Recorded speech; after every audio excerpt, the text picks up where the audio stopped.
In this session, we're going to look at language analysis using an extract from the short story The Sniper. In this story, there's an Irish Republican Army soldier who's a sniper and he's shooting at the enemy. He looks at an enemy sniper on a nearby rooftop and takes aim, and the story starts from there.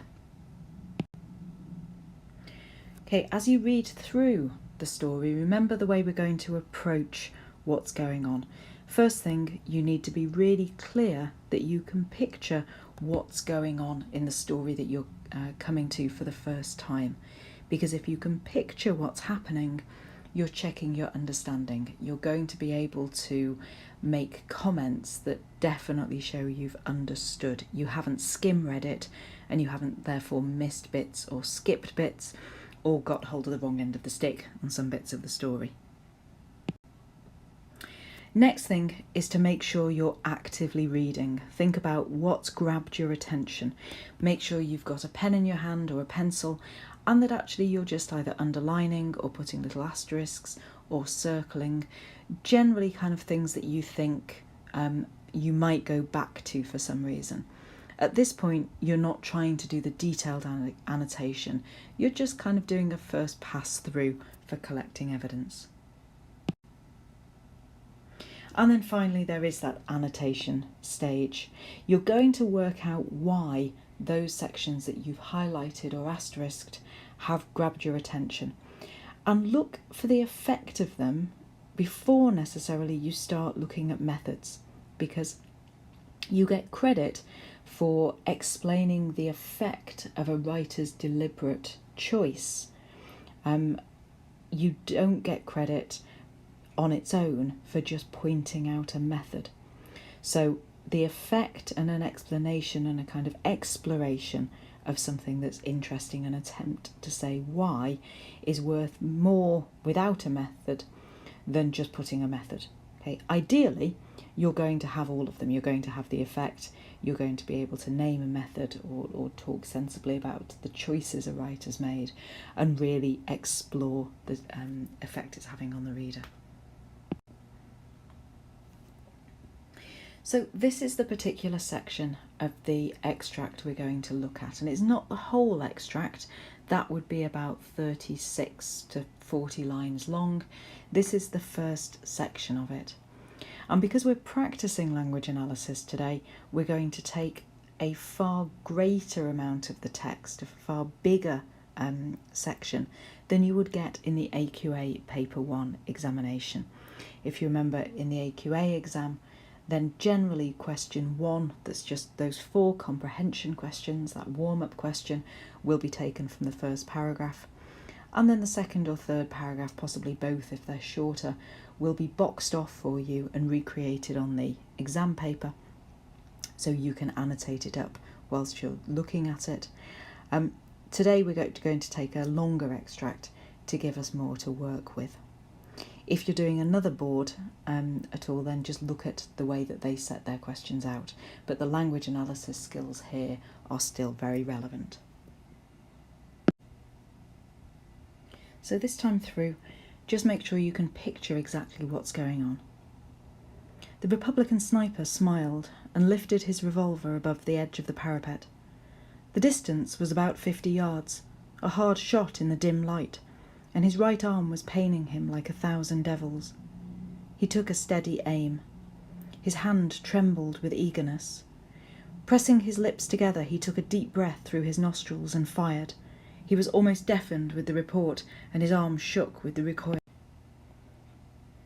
Then, when the smoke cleared, he peered across and uttered a cry of joy. His enemy had been hit. He was reeling over the parapet in his death agony. He struggled to keep his feet, but he was slowly falling forward as if in a dream.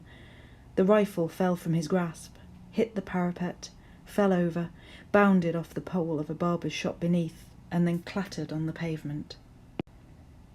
Then the dying man on the roof crumpled up and fell forward. The body turned over and over in space and hit the ground with a dull thud. Then it lay still.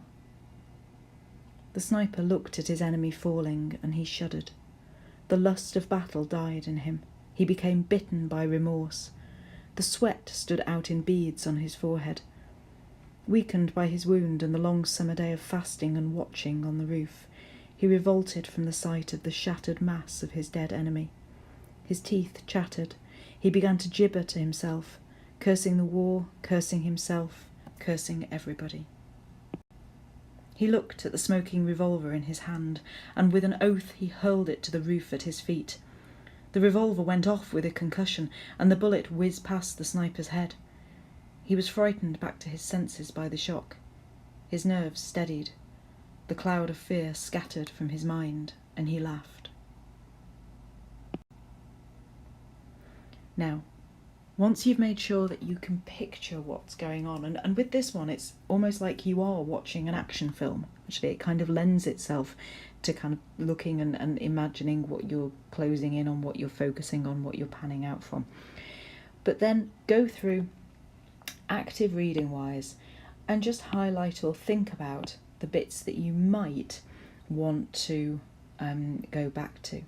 So your question's going to be, how does the writer present the moment of the shooting, or the shooting and the reactions to it?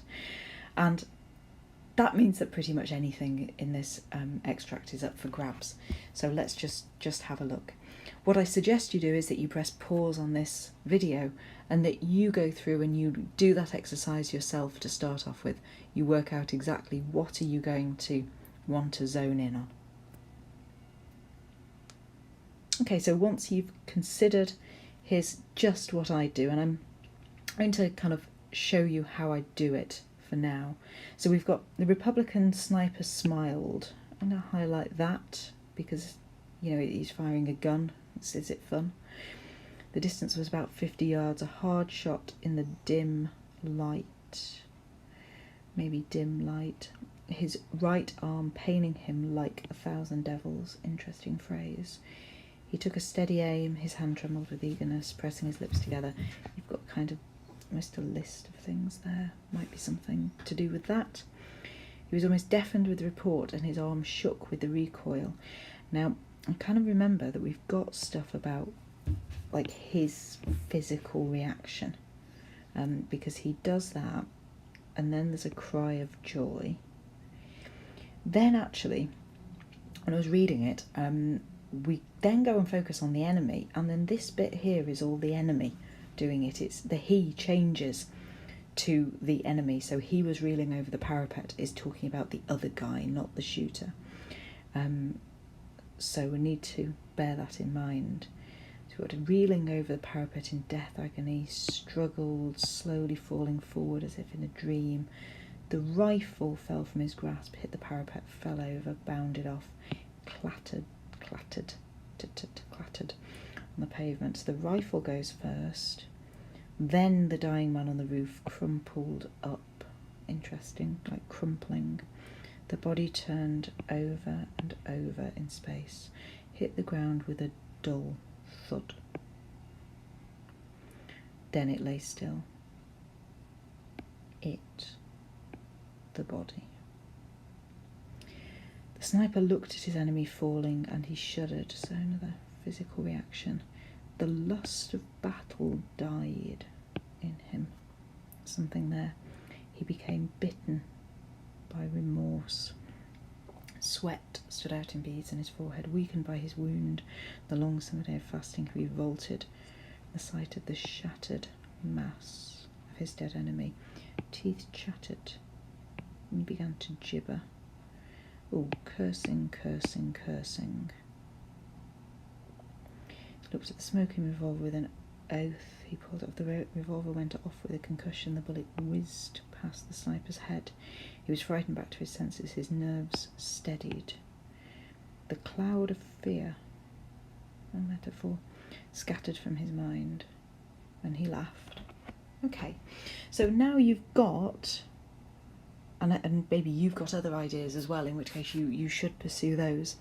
You've got some things that you might want to comment on. And what I would say is really try and actually group patterns together. Like when I was doing that, I was starting to come up with connections with images, with ideas that then all link through there. So see how far you get with that. Once you've identified the bits that you really want to zone in on, start playing with ideas about why they've caught your attention. Try and think about the effect it's having, and if you can, put a method to it.